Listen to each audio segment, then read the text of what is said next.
Okay, we are live. 30 seconds in. I'm going to go ahead and say hello. People. People. We're live, people. Stand back. Nothing to see here, people.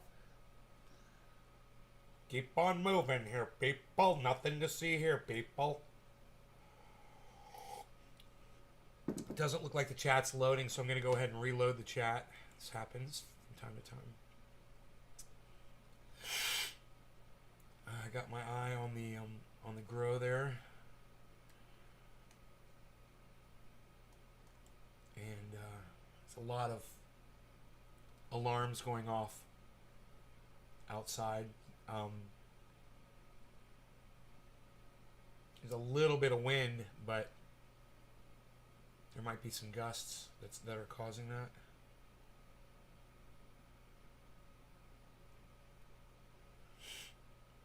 Yeah, there is an issue here with the chat not loading. I wonder what's going on.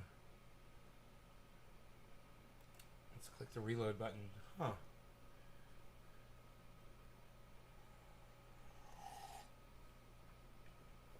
Let's see if we can get some chat going.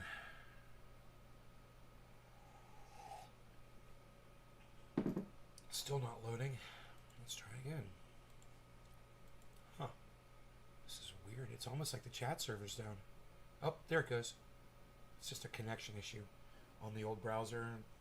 Close the browser window, open up a brand new browser window, and it connects. You know, because there's some re-engineer over there at Chrome, at Google Chrome, Google, who doesn't understand that when something gets disconnected, it should refresh the IP. And there should be a little line of code in there. Oh, we got disconnected. Refresh the IP as soon as it comes back online. You know, but re-engineers, right? The Church of the Lord of Jesus Christ has arrived. Honorary Prophetess Gussie. Hi, Gussie. Soko, what's up, buddy? Gussie, how are you? Thanks for coming to the show tonight. I got hot cocoa. So no caffeine. Just the hot cocoa. I don't know how much sugar's in there. Tony's, what's up?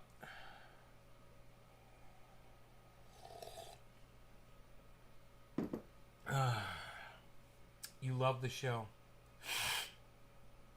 Well, for those of you who are not just getting here or don't understand, I have not seen any of your chat until just the last minute. So anything that you typed before, I did not see. If you said hello to me, I apologize. The chat was not running, but as you can see, what you see here is what I can see. All right? So the chat is up and running now. Chilling by the bonfire out here. Hey, Sokol, you wouldn't believe Richard Magnarelli. You wouldn't believe the fucking butt I grew this year, bro. You'd be so proud of me. Girl Scout cookies, bro. Unreal. Joel Froggy was saying hello. Sour D still needs to air out. Candy Kush, bro. Unbelievable candy smell. Oh, fuck. Needs to air out more. This is a purple strain, I believe. This is Girl Scout cookies. Plant number 4 and plant number 1 are the exact same thing, I believe. Plant number 5 is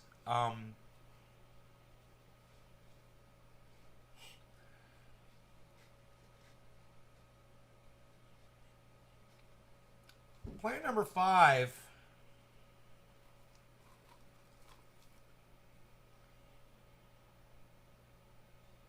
I can't quite tell what plant number 5 is. It's morphing a little bit.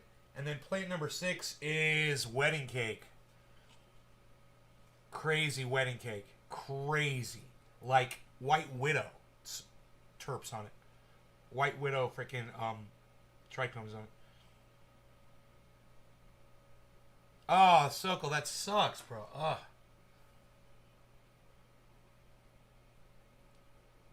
Bitcoin 100,000. Yeah, well, you know, I haven't looked at it in the last few minutes. Let me just check the chart, and I'll tell you what I think, Patrick.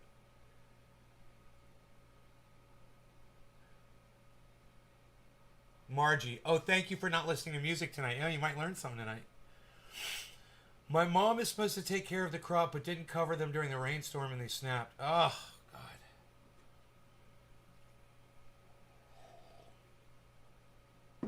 It sucks, bro. You know? You can never let anybody watch your plants for you. No one will ever do it as good as you. No one. Even a better grower won't put in the time that you will.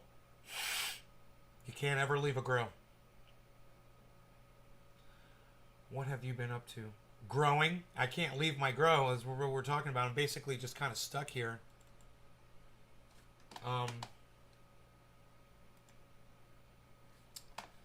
Why didn't Crypto... Oh, Crypto Watch did come up. Oh, there it is. There we go.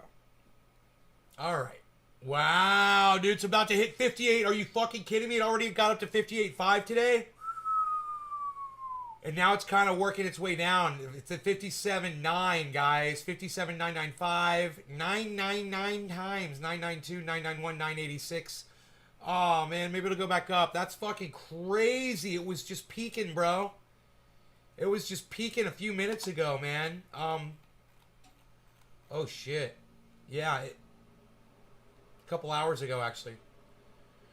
It went up to 58, man. I should pull out $5,000 of fucking Bitcoin right now and put it in my fucking bank.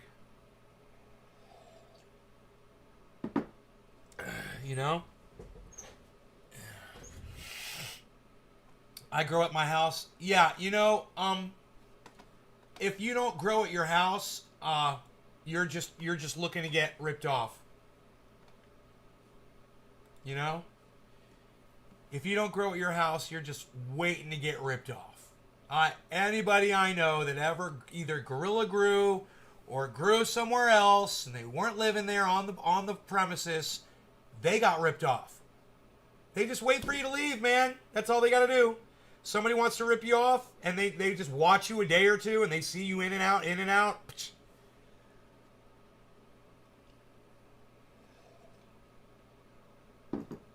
Dude, you know, a fucking ripper, better hope I never get my fucking hands on them.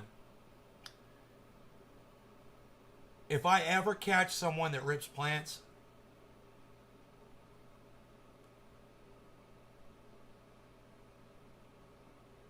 it's like, man, I hate you more than almost anything else that I hate on the whole planet. And I know I'm supposed to be a peaceful cannabis user, but, you know, when it comes to stealing somebody else's, all of my peacefulness goes away. Not that there was much there to begin with. And all I see is really bad stuff. Really bad stuff. You know, Michael Kennedy, what's up? How's it going? So, I got all these buds here, man. I'm thinking about that Candy Kush. I get so high when I smoke this shit, guys. It's like, it kind of ruins the show because I become non-functional. I don't know if I'm going to build up a tolerance to this stuff or not. It's just, you know, I like, for the show, I like to be able to smoke a lot. So, the less potent, it works for me. You know, if it's smooth and it's not as potent, I can smoke a lot of bong rips and blow a lot of smoke rings. You know, I get into like the 5th bong rip, man. And sometimes there won't be any more after that. It just, we'll see if I build up a tolerance to these strains.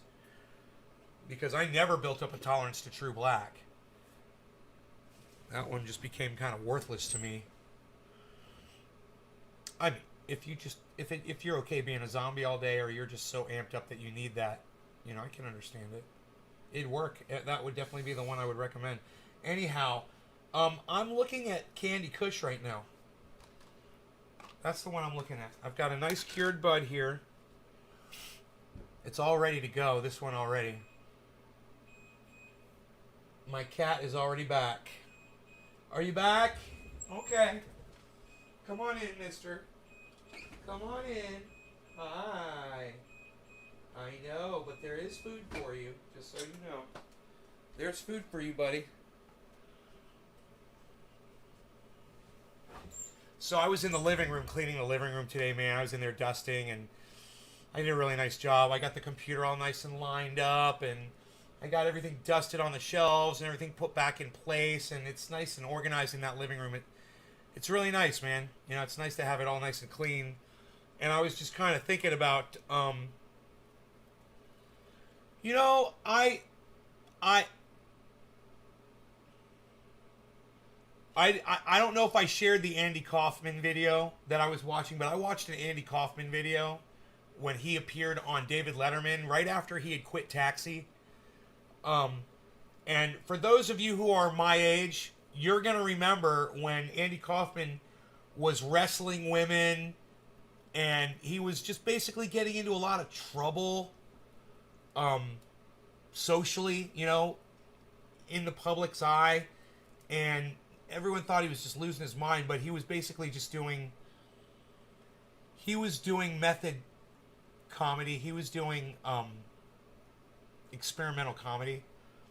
And dude, he did one of his bits on Letterman, and dude, it is awesome comedy, guys. I mean, if you understand the level of comedy, now I do this to y'all sometimes too, where I'm the only one that knows that there's a joke going on, and I won't ever give it up. You know, I'll turn off the fucking show, and you guys will just walk away not knowing. And as soon as the fucking show goes off, I'll just start chuckling, and I'll be like, that was fucked up. That was really fucked up. He takes that to a whole other level. And what he does on the Letterman show, it's fucking comedic genius. And Letterman gets it. And plays the straight guy perfectly. Understands exactly what Andrew and what he's doing. He understands where Kaufman's coming from, and he understands the bit, and he plays into it really well. I could probably show it to you. It's so old. I'm probably allowed to show it on YouTube. I don't know. It's old. It's copyrighted. No, probably not. But you guys could go watch it. Go watch Andy Kaufman on Letterman. And it's the one where he's wearing bright yellow pants. Okay? And if you, man, you need to go in understanding it's what's going on. It's, the whole thing is a fucking bit. But Dave Letterman's not really, supposedly, you know, it doesn't really seem like he's totally in on it, but he figures it out pretty quick. So worth watching. And for those of you who aren't going to go out of your way to go watch the bit, I'll tell you what the fuck it is, okay? So, he introduces him. He says he's from Taxi. You know, everybody knows who he is, famous comedian, all that. And he comes on the show, and he just kind of has this shell shock look. And everything that Letterman says to Andy Kaufman has an effect on his expression. You know, and he'll like smile really weird, and he'll do it really slow, like, and then he'll just go, and he does these very slow facial expressions while Dave's talking to him, and he doesn't say anything for like the first 3 minutes of the fucking interview. He doesn't say a goddamn word. He just stares at Letterman, and at one point, he looks like David Letterman says something to him and makes him kind of smile, and he's like getting all comfortable. And then Letterman says something else to him, and it's like Letterman said the most offensive thing ever to him. And he has this expression on his of shock and utter horror. And the audience is fucking loving it. They're fucking eating it up. And then Letterman says, so, you know, you could tell Letterman's kind of playing it like a little exasperated, just a little bit. It's like, so you said you wanted to do a bit. It's like, we got a stool for you over here. Everybody, are you ready to do it? And Andy Kaufman's like, yes, yes. And he goes, everybody, Andy Kaufman. And Andy Kaufman goes over. And he sits down on the stool. And he starts talking to the audience, and he's being funny by just saying what has happened to him in the last few months. And he gets to a point where he's telling the dialogue, you know,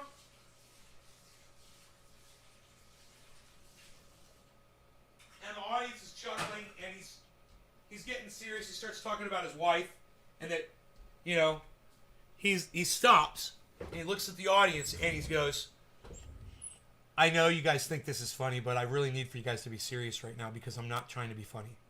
And then he just keeps talking. And he says, so my wife got papers. She divorced me. She took the kids. She took all my money. Well, she didn't take all my money, but she took a lot of it. And so I moved to New York City, and I quit taxi, and I basically just go from show to show. He says, like I'm doing right now. He says, and I do interviews, and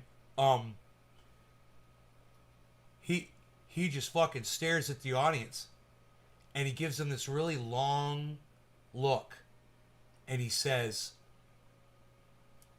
and if any of you want to help out at all financially, he said, you know, I really appreciate it. And somebody in the audience fucking threw a coin up on the stage, and he got up real slow, and he's looking for the coin, you know, kind of bumbling around. He finds it, he picks up, somebody throws another coin, and he starts scrambling, you know, to go get that, you know, like he's destitute, and he is desperate for money. And then he goes up, looks at the audience, and the cameras get behind him, and he walks out towards the audience, and he just puts his hands out like this. He's like, anything that you guys could give me, I greatly. And people start fucking pulling money out, and they start giving him money. And this guy, an usher, comes up and says, you got to come with me. He walks him out, and people are giving him money, and they're literally showing people, hand him money, and he's like got money in his hands and shit. Dude. Andy Kaufman was one of the funniest people who ever fucking lived. He really was one of the funniest, and you guys should go watch that David Letterman interview. He's wearing yellow pants. And, you know, his ability to do that in front of, you know, an audience of 250 people, to play that and to stay in that until he walked out the fucking door, man. He stayed. They ushered him all the way out the door, and he was standing outside the door. And even when the door opened a couple times, you could see him standing there, and he was still acting all confused and shit, like counting his money and shit, acting all, you know, he was all disheveled, and bewildered, and dazed, and confused, and you know, like his wife had just divorced him and taken the kids, and taken the money, you know. Hey, King Leo 1000, what's up? I buy an Alien OG. Yo, that's good. Alien OG is great, man. Alien OG is great. I have one called Alien Overlord. Where are my nose hairs trimmers, man? Dude, I swear I need them so bad right now. I know if I just keep looking for them, I will find them.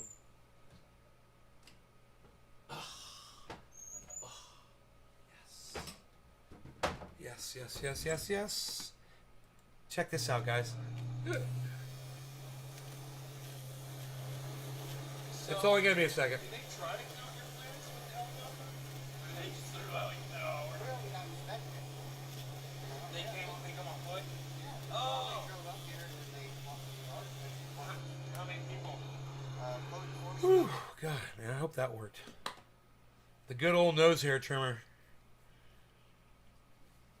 So, I got this bowl packed, man. It's Candy Kush. It's insanity. It's insanity. Pure insanity. These need to breathe. These just have to breathe for a few hours and then be sealed back up again. Repeat tomorrow.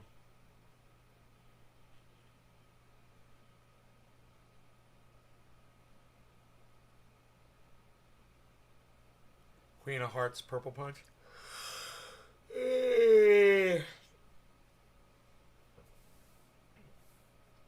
I remember once I tried to squish Wet Bud. It didn't work. It just made a fucking mess. I'm so glad I remembered that. I'm like, yeah, that's right. That didn't work, did it? I wasted a whole bunch. Yeah, Candy Kush right here, Jake. I'm gonna hit it right now. It is bottom of the hour, so perfect timing. No law regarding cannabis, everybody. Cannabis is for all. Cheers. We'll put this down here. Gotta leave that on. You guys, I'm gonna be cutting my beard off soon.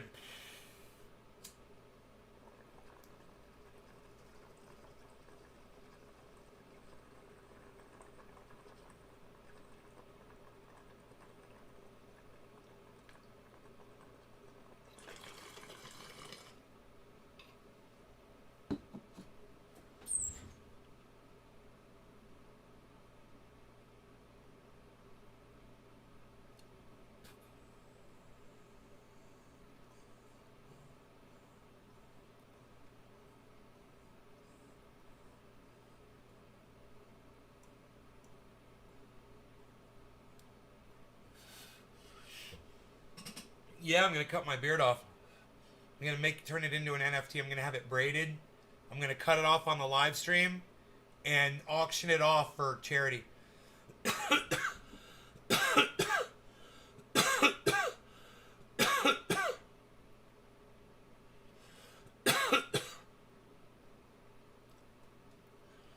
Ooh, that got me sweating pretty quick.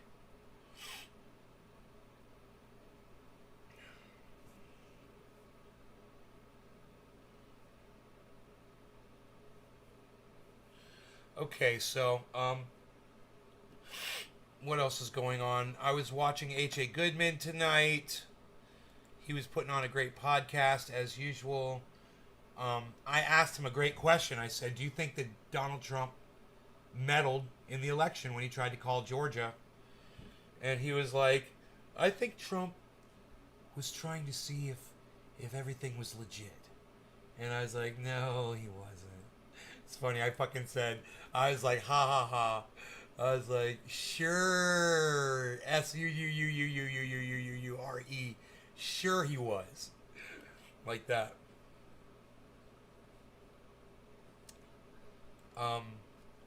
Watched some Jimmy Dore earlier. That was good.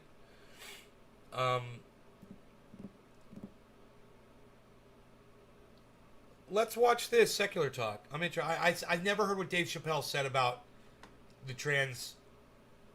So Dave Chappelle, the trans community, is in some hot water again. He's never in hot water. A bunch of folks in the LGBTQ community are coming after him. They've gone after him for, I think, his past few specials. Now they're going after him for this one. Whatever. Fuck them. It was released by Netflix. Fuck Netflix them. is a big deal with Dave Chappelle, and Netflix has come out and defended Dave Chappelle over the criticism. So let's take a look at this sheet that we have here, and I'll run through it with everybody.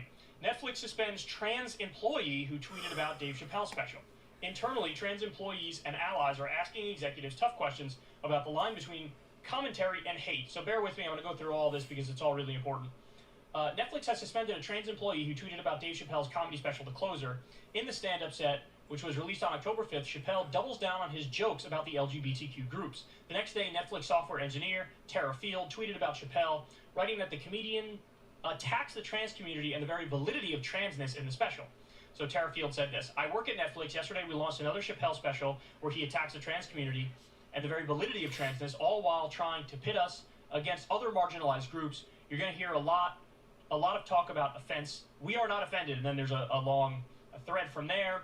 The article continues. The tweet thread went viral, quickly spiraling into a conversation about free speech and cancel culture. Good for Netflix. Netflix then suspended Field, along with two other employees, for trying to attend a director-level meeting they weren't invited to. Oops. Another trans employee is quitting the company over how the special and Field's comments were handled. Oh. He added. Oh, my bad. Oh, I thought she represented Netflix. My bad. No, fuck Netflix. My bad. We don't allow titles on Netflix that are designed to incite hate or violence, and we don't believe the fuck Netflix. My bad. line. I recognize I'm high.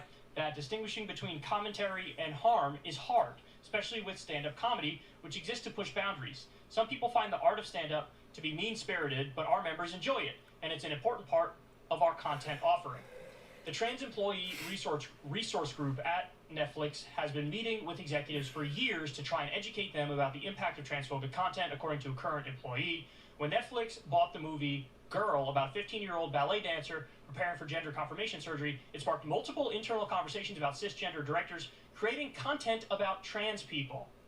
Sarandos said that the company's commitment to inclusion is reflected in Fuck titles Netflix, like right, Sex Sokol? Education and Disclosure, a documentary about Hollywood's impact on the trans community. But one current employee tells The Verge they were not swayed by the statement. You can't do a carbon offset for bigotry, they said dryly.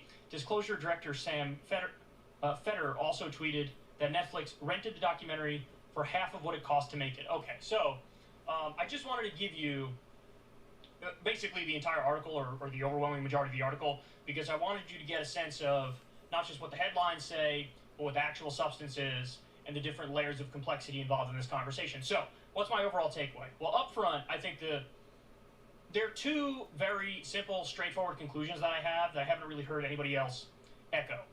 The first question is about the trans employee who was fired as a result of the subsequent actions after the special was released. If I was Netflix, would I have fired that employee? Now, I don't have all the information in the world. I don't have all the context. I don't know everything about that employee, so I'm doing this on limited information. So I want to let everybody know that up front. But given what was explained in the article, at the very least, no, I would not have fired her. So Me neither. she didn't like the fact that they released the special, and she did a long tweet thread about it, and it went viral. And then they say the reason they fired her was actually because she tried to go to a director-level meeting that she wasn't allowed to go to. And again, I don't know the details or the specifics of that. I don't know if she was boisterous and refusing to leave or whatever. But even if I grant you that that's the case, I don't think I would have fired her. I think I would have done my best to avoid effectively canceling anybody in this entire conversation. So, on the one hand, I definitely wouldn't have fired the trans employee unless I'm missing a massive piece of context that hasn't been elaborated on. But at the same time, would I have pulled down the Dave Chappelle special or not allow it to add? Hell no. Hell no. So listen, you're allowed to disagree with Dave Chappelle, not like Dave Chappelle, think he's mean.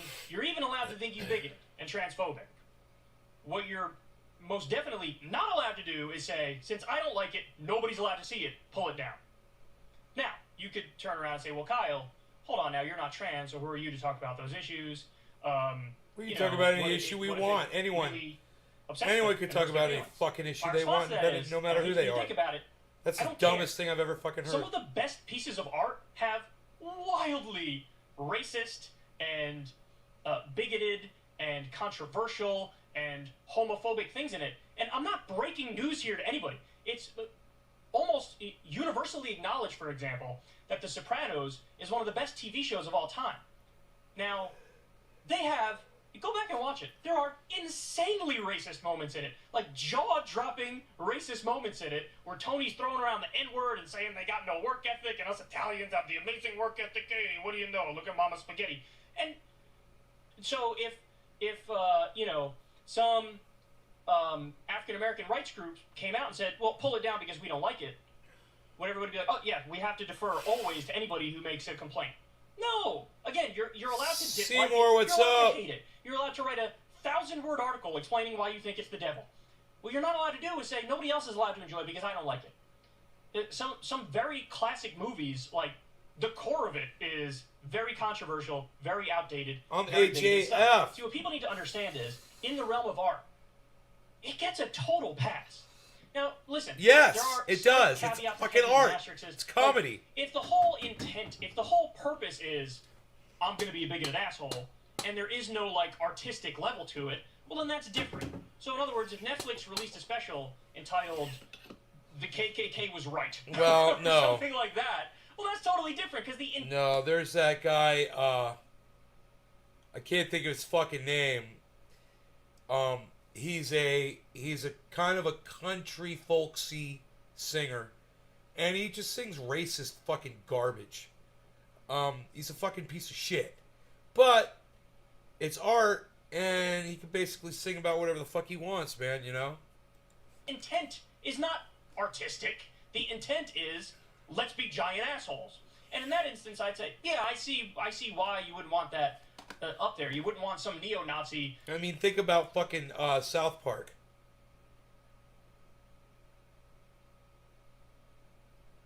You know, so think about the content on South Park. Ted Nugent sings about, you know, beating on women. That's what Stranglehold is. The song Stranglehold is about choking out your girlfriend because she walked out on you. It's a sick song. You know, there's a few.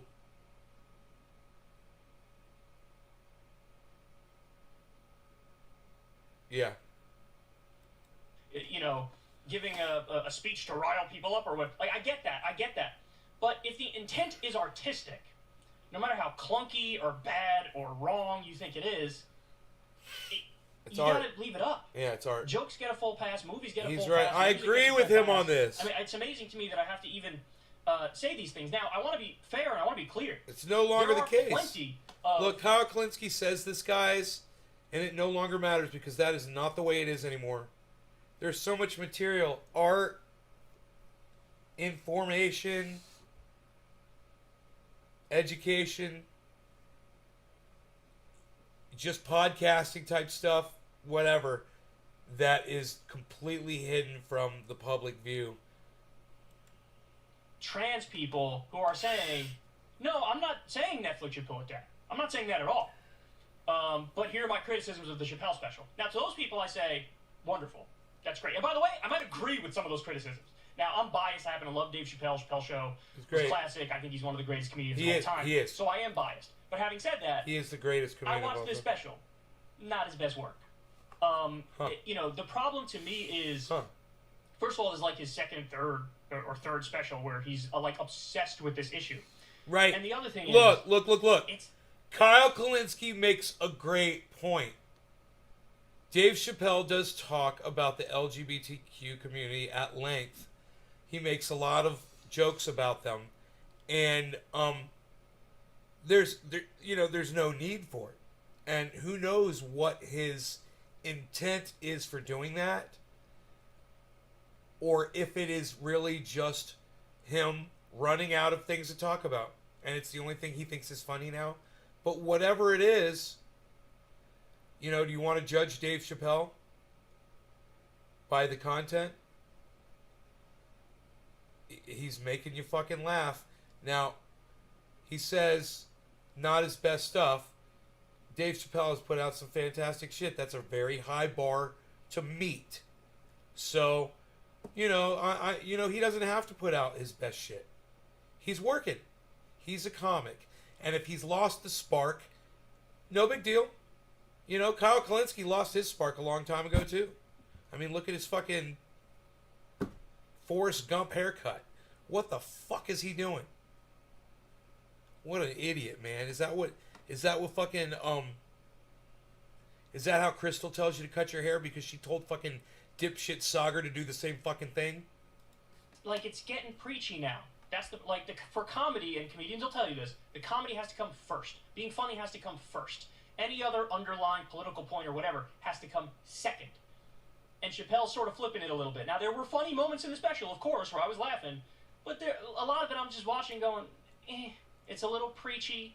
It's a little like he's clearly obsessed with this and caught on this issue and can't get over the criticism. Dave, don't read the criticisms, man. I know what it's like when you're even a minor public figure and you see something. No. You don't know what it's like to be Dave Chappelle. Don't act like you know what it's like to be Dave Chappelle, because you don't know what it's like. Okay, you're a fucking piece of shit for even saying that.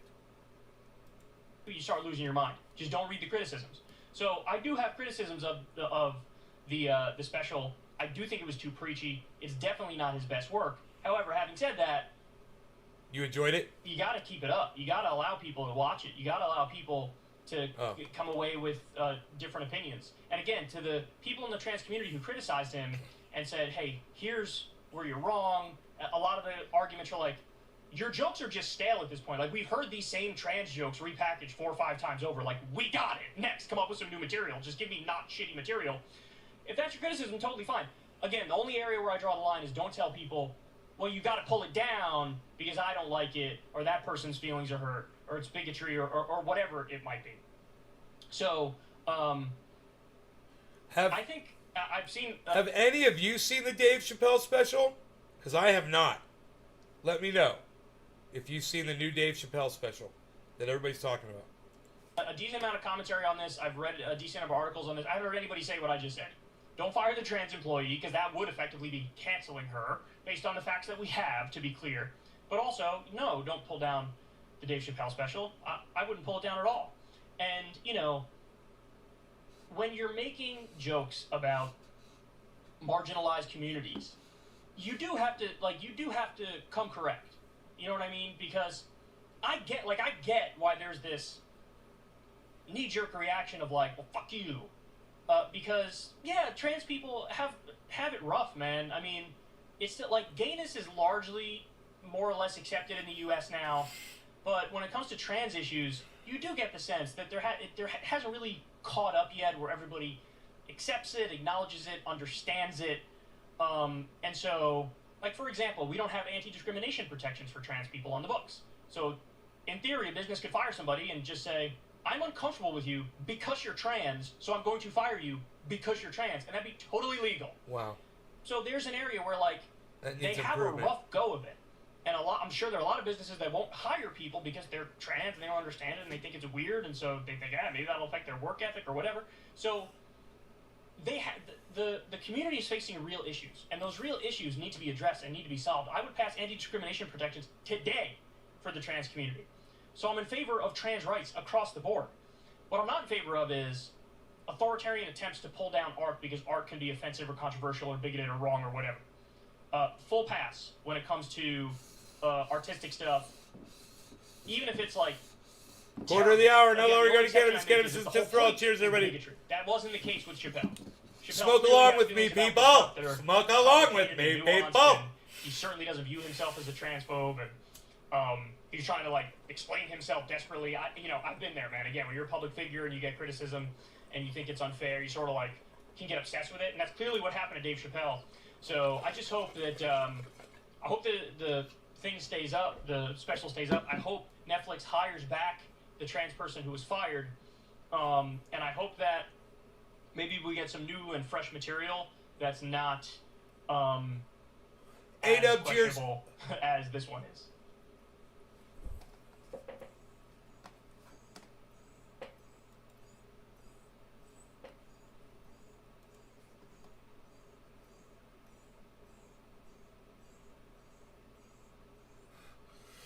Is AJ Goodman still live right now? What? He's got 400 people watching him. Oh no, it's... See? Some engineer said he was live. He's not live. It's already done. Ladies and gentlemen, we have a lot to talk about tonight.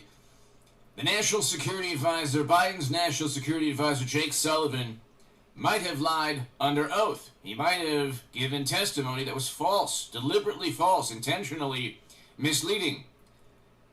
Two investigators to Congress. He was all over the place publicizing the Alpha Bank fake news story. And he also testified under oath that he had no knowledge of it. That's a problem. That's a big problem. Hit subscribe to this channel right this second. Ladies and gentlemen, we're close to 185,000 subs. I need your help. God, Tell your friends. He can't get past 184,000, man.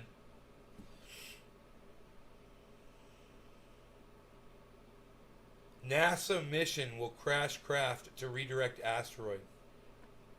Huh. What is this thing? It's an asteroid, sir. It plays just like a scene out of a disaster movie. NASA's latest mission plans to send a small spacecraft on a collision course with an asteroid. Asteroids have been hitting the Earth for billions of years. That's not new. What's exciting and new here is that we're actually taking the first steps to be able to prevent that potentially in the future. And that's where DART comes in. NASA's Double Asteroid Redirection Test, or DART for short, is a first-of-its-kind test of planetary defense. The mission is scheduled to launch in November, putting the spacecraft on a collision course with an asteroid in September or October of next year. It'll come speeding in 15,000 miles per hour to hit this smaller asteroid. This is just a test. The asteroid in question is not on a collision course with Earth, just close enough that when the spacecraft actually hits it, a small change in its orbit could actually be observed from Earth. It really is just a small nudge. The key behind this is deflection, not disruption. We're absolutely not trying to disrupt this asteroid. We're just giving it a small nudge to change its future path. A small nudge like this could be enough to redirect a similar-sized asteroid from a collision course with Earth. But this mission is really just a first step. So DART is one part of NASA's larger planetary defense strategy. And it's not just all about deflecting asteroids. A really important part is finding all of the asteroids and tracking where they are.